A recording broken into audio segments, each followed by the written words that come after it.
Yo people, welcome back to the YouTube channel. You already know what time it is. It's time for your ones to watch World Cup preview. More ones to keep your eyes upon, both eyes, as damaged and as impaired as they may be. If you are part of the glasses gang, just keep your eyes open, do you know what I'm saying? Make sure you get them lenses in if you need be. I am excited for this one because I feel like some players could do with proving themselves on an international stage, especially the World Cup stage. And I'm very interested to see these players that I've been watching at club level, that I've been excited by, tantalized, intrigued, now put that good work at club level to international level. And a lot of these players, as you probably would have guessed, are players that Chelsea are tracking. Chelsea are players that have been linked with as well. Obviously, we have our own players, but our own players are a bit boring right now, I'm not going to lie. But the players that we've been linked with, I'm very intrigued to see how they do on the international stage, and some other teams as well. Now we start with Ecuador. They're in the group with Qatar, not to be underestimated, the hosts, Senegal and Holland. Now Caicedo plays on the opening game today for Ecuador against Qatar. I'm very much intrigued to see this player. For me, if we are going to continue to be linked with the player, from what I've seen at Brighton, he looks like your kind of Kante replacement, your box-to-box midfielder, the guy that hustles and bustles, gets around, wins the ball, interceptions, very good in tight spaces, very press resistant, much like Basuma was when he was at Brighton as well under Potter, before Caicedo and McAllister started dropping into that double pivot and becoming that backbone and first phase of the midfield part of the team. However, this guy has got something that Basuma doesn't have, and that is the progressive pass. That is the defense splitting pass. He seems to have it in his locker. Is it consistent yet? No, but I saw it against Chelsea. Now, fair play, maybe it was just a great day, but we saw 3-4 key quality passes from him in between the lines against Chelsea, and I want to see more of that. You know, if Ecuador are going to stand a chance of getting through this group, which I think they have a chance because obviously Senegal, and they've lost Sadio Mane, so there's a little weakness there potentially. There's going to be a fight for that second place, and I think Caicedo is going to be key. Now, he's on the penalties for Ecuador. This is a team that finished 4th in their World Cup qualifier as well. A lot of nil-nils, a lot of draws, a lot of nil-nils. 4 out of their last 5 matches for Ecuador have been nil-nils. So it tells me something. They don't concede, but they don't score. So unless they're going to win a penalty, Caicedo's going to have to start shooting from range and start blasting them. He's only 21 years old, so we don't want to put too much pressure. But we have seen this competition make stars before. James Rodriguez for Colombia. What a goal he scored. And we all remember that World Cup goal that he scored, and he announced himself on the big stage. Also, even in goal, don't forget about the goalkeepers, as Courtois says. Keylor Navas at Costa Rica announced himself on the World Cup stage. So there's many a player that have announced himself on the World Cup stage. 2 South Americans that I've just named. Here could be another one. And like I said, this is a big opportunity for him to rise his stock. We've seen him in the Premier League, but now I want to see him on this stage as well. So Caicedo is my first player. Obviously, Ecuador traditionally tend to play, like at the moment, a 4-3-3, sometimes a 4-2-3-1, but mostly a 4-3-3. And like I said, he is on the penalties, so he could even grab a couple of goals. Now, Holland are also in this. I'm not going through every single group. Like I said, Holland also in this group. I expect them to top the group. Holland are a team I'm keeping an eye on because, again, on the ones to watch list, I'm adding in Frimpong and Dumfries. Now, the reason why I've gone with both is because Dumfries had injury concerns before coming into this World Cup. However, he is in the squad and could play. Now, he's mainly the first choice right wing back, not only for Inter Milan, but also for the national team, Holland. And Holland are unbeaten in the Nations League prior to this, so they're in some good form, beating Belgium 4-1 and 1-0 as well, respectively. Disrespectfully, they destroyed them, but also discombobulated, discomboweled, whatever you want to say. They absolutely just destroyed this team. However, Dumfries, like I said, is carrying an injury, and this is Frimpong's first time in the national team really properly. He wasn't in the Nations League team. I don't think he's made a cap. He's played a lot for the under-21s, the under-19s. He's still young, but he's been having a great season at Bayer Leverkusen. 5 goals, 2 assists under Xabi Alonso's men in the league. And also, we have to make sure that we make this very clear. When you look at Bayer Leverkusen, he is the second highest for goals and assists. Now, they had a very, very poor start to the season. Hudson-Odoi's gone out on loan there, so I've been keeping an eye on this team. Watched them a couple of times in the Champions League. They have been awful at times. I've been seeing them slapped up about by Porto. However, this kid on the right-hand side, a player that we've been linked with, only 21 years old, most of the attacks come down that way. He's the second highest for GA alongside Diaby, who, if you know my career mode, he's not doing very well for me, the French winger, but he's top for Bayer Leverkusen. And they're starting to move up. They're actually playing pretty well recently. They're on a nice little bit of run of form. They've moved themselves up to 12th in the league. So Frimpong and his team, Bayer Leverkusen,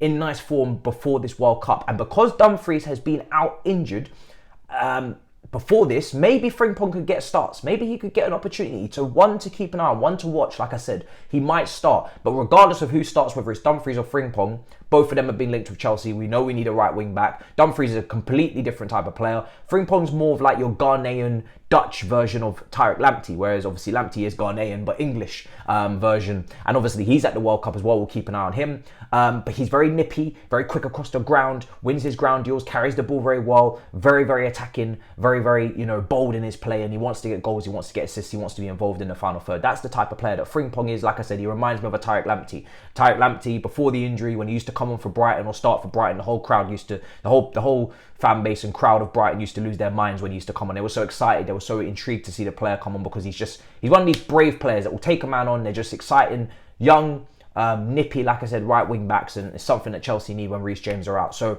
but Dumfries also, Inter Milan not having the greatest season. They're like 5th in the league from what I can see. But Dumfries, he's 6'2". The brother's a completely different type of player. He's a complete opposite of Frimpong.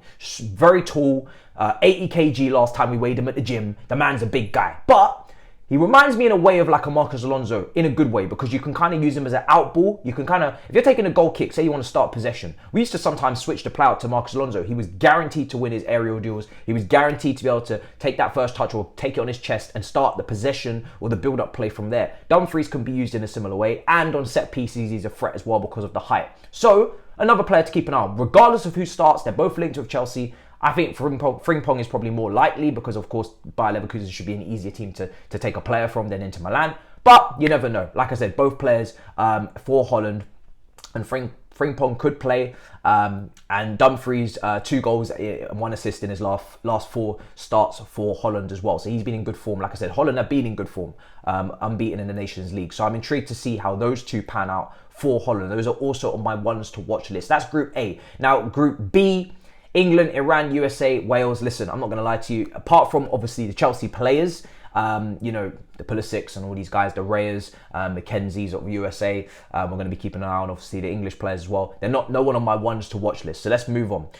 Argentina. Now, Enzo Fernandez of Benfica. Everybody loves to talk about this new young 21-year-old midfielder. Lots of potential, shown a lot in the Portuguese league. However, I don't think he's going to play much. When I looked back at Argentina's matches, they're unbeaten in 36. That's a lot of games. 36 games they're unbeaten in. And they got De Paul, who's 28. They've got Paredes. They've got McAllister from Brighton as well, who's just come into the team with 6 caps. And Rodriguez, all very experienced, all playing a lot very often. Copa America, they've just won. Also the qualification as well. Really good performances there.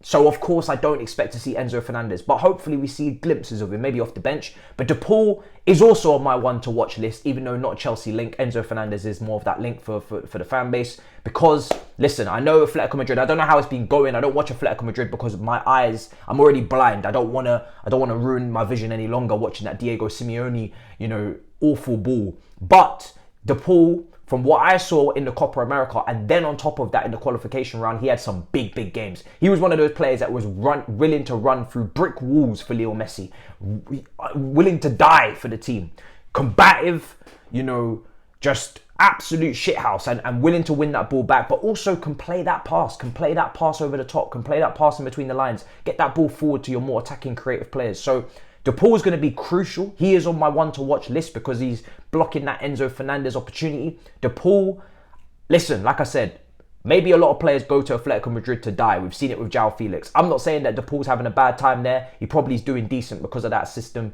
He's more of a defensive midfielder anyway. It's not going to cause too many issues for him. But I'm looking forward to seeing De Paul in this Argentina and in this Argentina team and getting back to seeing that hype that we saw before he came to Europe. So he's on my one to watch. Nkunku's injured, so that's unfortunate for France. In that rest of Group C, Argentina, like I said, the rest of it, I don't really have any more one to watches for me personally there. Tchouameni's on it.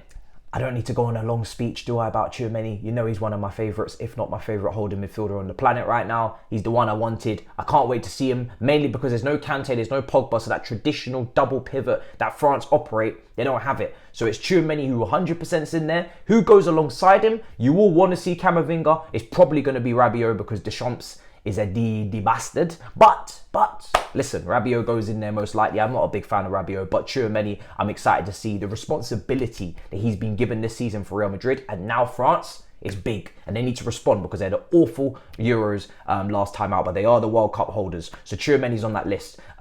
So we look forward to seeing him in Group D. Denmark also, Malier, I think I'm getting that right. Hopefully the A and the E is kind of joined together. It's really cool. I really wish I had this letter in my name. How can you get 2 letters for the price of 1? That is the biggest bargain you'll ever see. You know, you got 2 letters for the...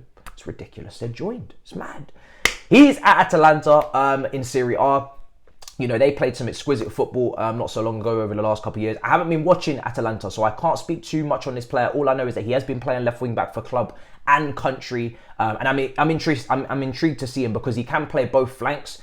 I remember a couple of years ago when Atalanta were playing that in crazy, beautiful style of football. They may even still be playing it now. He was the talk of the town, part of that team, and we are looking for a right wing back. So I'm going to be watching him closely to see. He's probably going to be playing left side. He's been playing left side for club and country, like I said, but he can play right, and I'll be keeping an eye on him as well. Don't sleep on Denmark, Serbia, or Switzerland. These teams will not be pushovers. For Switzerland, you've got Xhaka in there. Whether Zakaria will play, we'll have to see. Serbia got a serious front line of Jovic, Mitrovic, Vlahovic. Very, very physical team there. You know, Milinkovic-Savic. It's going to be Tadic. Wait, Lord Jesus, it's going to be serious. Yeah, so don't sleep on these teams. They're going to be tough to beat. But one to watches are throughout there as well. So keep an eye on him. And then moving on, Musiala. How can we go any further without talking about Musiala in Group E for Germany?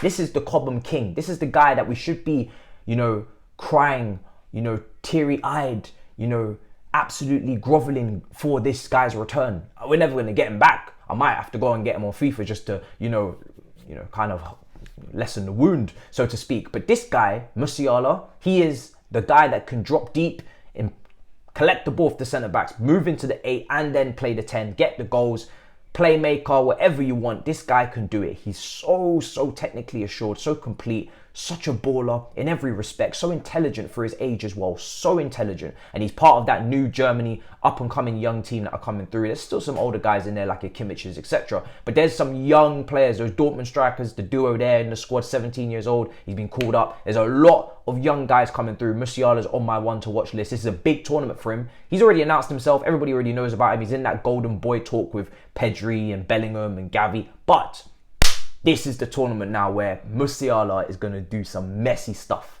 I'm looking forward to it. Not actual Messi, that's not a real comparison. Then we move over as well. Spain, we already know the Golden Boys like I mentioned there. So you can watch them too, but I don't think the firepower is looking too good for Spain. So I'm not excited by any means.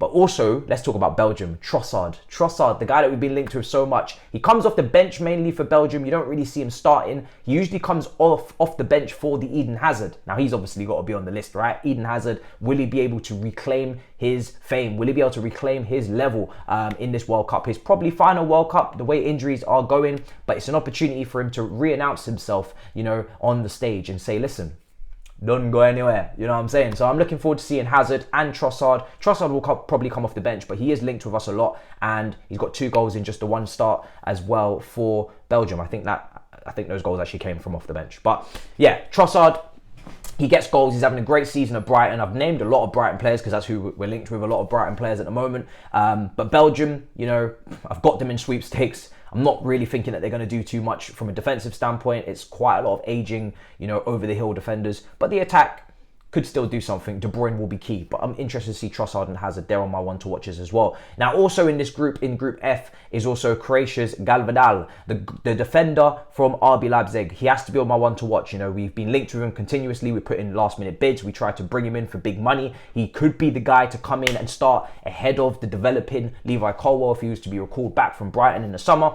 I have to see what this guy does on the big stage in the World Cup. Now, he's only made 2 starts, but it's in the last 3 matches. So he's only young, but he is clearly on the up and up. Everybody knows about him now. So now he's starting to get put into that Croatia centre-back position in that back 4 more often. So it tells me that despite the lack of caps, more likely he's going to start due to his recent rise in football in this World Cup. And, you know, they're on a good run of form as well, Croatia, winning 3 out of their last 3. Actually 5 wins in a row, actually, not even 3 out of their last 3, 5 out of the last 5. And he scored against Real Madrid in the Champions League. Again, progressive, very attacking left side centre back in a 3, or even can play left back or left wing back even. Just very, very modern day defender. Good on the ball, very aggressive. And like I said, just a very young, high potential defender. I'm looking forward to seeing in this World Cup, again, an opportunity to make a name and just prove yourself on an even bigger stage. Bruno Guimaraes, I have to add in from Brazil in Group G. I am looking forward to seeing him. Hopefully he starts next to Casemiro in the double pivot, not Fred, because I think he's been brilliant at Newcastle. I've said it, I've waxed lyricals before on the preview of Matty. Complete midfielder, all round, just a beautiful footballer, and I want to see him have a brilliant World Cup, and I want Brazil, if not Argentina, to win for Neymar or Messi there. So that's obviously in it. For Croatia, you've got the two Dinamo Zagreb strikers. Osic is involved in that. Obviously, the guys that scored against us in the Champions League group stage. You could keep an eye on them. I mean, they've got a great midfield. Everybody talks about it. Modric, Brozovic, and also Kovacic. So let's see if those Dinamo Zagreb strikers can keep doing their thing. They're on the one-to-watch list as well. And also Valverde of Uruguay, along with Darwin Núñez. Those two are in my one-to-watch list. I'm looking forward to seeing Valverde because for me, he's one of the most complete top midfielders on form in the world right now, scoring goals, winning tackles, box to box, driving at defenses, carrying the ball, just absolute quality. And I want to see what he does in that Uruguay team. And Darwin Núñez is in the side because you've got an aging Cavani and Suarez. You're the young man who is, in terms of goals this season, just on fire, despite looking a bit clunky via the eye test. In that last game that I watched against Southampton, he was brilliant. Even his link-up play, dropping deep, he looks like he's starting to get used to that Liverpool team. Firmino has definitely helped, in my opinion, doing that as like the focal point for creativity, and then he's making those runs off the ball off the left like he did for Benfica. I'm intrigued to see how Núñez does in a Uruguay shirt. And can he really even go and get maybe the golden boot? There's no reason why you can't strive for that. It would be a massive, massive statement from him. And then lastly on my list is Rafael Leao, because of course another player that we're linked with. Not all of the guys on this list we're linked with, but most of them. Rafael Leao of Portugal. I'm intrigued to see what he does. We've seen him in Serie A ripping stuff up. We played him in the Champions League, Reece James, that lovely little duel there. But now it's time to step out of Serie A, which is for an aging, older league with the walking sticks and whatnot. If you've got a bit of P&P and a bit of dribbling, you know you're going to probably do your thing. But it's time to announce it on the World Cup stage for Rafael Leao and show and demonstrate why you are worth the big money that people are talking about in terms of your price tag of God knows what it could be. But if he does a madness this one here, with Ronaldo again, we're going to be doing a separate video later on about who needs the World Cup more, Ronaldo, Messi or Neymar. I'll do a video on that later on. But Rafael Leao, this is your chance. Big opportunity. I'm assuming he's going to start. You've got João Felix, you've got Ronaldo, Bruno Fernandes, Bernardo Silva, Cancelo. You've got so many guys, man. Nuno Mendes, Diaz. Just the team is glittered with quality, but will it pick up the World Cup? They're outsiders. They got a chance, but Rafael Leao's going to have to pick up his thing and, do a madness as well. So let's see. I'm looking forward to seeing if he can pick it up for them on that left-hand side. Maybe he'll play off. I think he'll probably play off the left. He doesn't really play on the right for Milan. It'd be weird to move him over there. Who is going to play on that right-hand side for Portugal? I'm interested to see. Will João Felix be pushed over there? I don't know. But yeah, Rafael Leao's on this list as well. Big up your damn selves. Listen, guys. That has been my ones to watch list. A lot of Chelsea targets in there. Some other players that I just love and I think have been doing very well. And also some just interesting names that could do something out of the blue. Let me know what you guys think in the comments down below. Who are you keeping an eye on? Anybody I've missed, let me know in the comments down below. Players that you feel like need to be getting a mention that I'm not seeing, that I'm not visualizing, that I'm not understanding the maximum capacity of what they're capable of. You let me know in the comments down below and I'll be down there responding and we'll see who are the ones to watch for you. Big up your damn selves. Make sure you smash up the likes in the comments. And yeah, I'll see you guys in a bit, people. Peace.